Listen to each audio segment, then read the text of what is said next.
Over the past 24 hours, we have learned a lot more about an incident that took place in the skies over New York City. Two aircraft, sizable aircraft full of passengers, got way too close.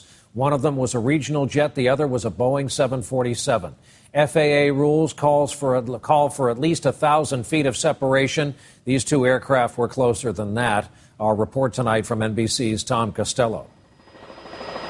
It happened in the nation's most congested skies, served by three busy airports, LaGuardia, JFK, and Newark.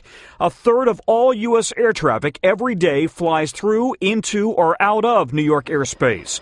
A week ago today, a very close call. Delta Flight 172, a Boeing 747 with more than 300 passengers on board, was at the end of a 14-hour flight from Tokyo preparing to land at New York's JFK Airport.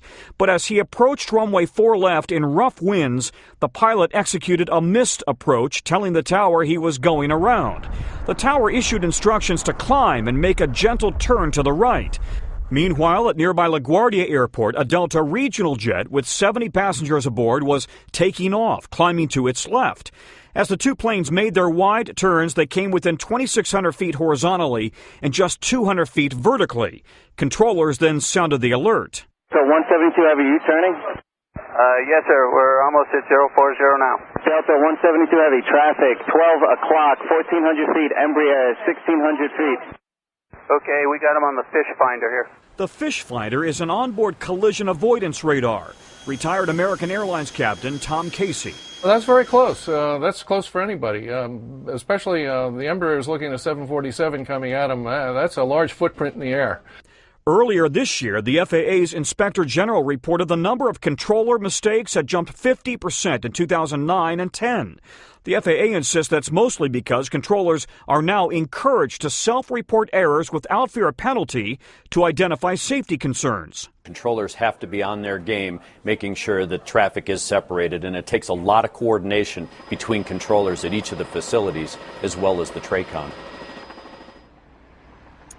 Yeah, the FAA says it will be dissecting this close call to try to figure out what went wrong and then to learn from it so it doesn't happen again. Brian? And Tom, elsewhere in the aviation business, there was news today on our devices and when we may be able to use them in flight that we can't right now.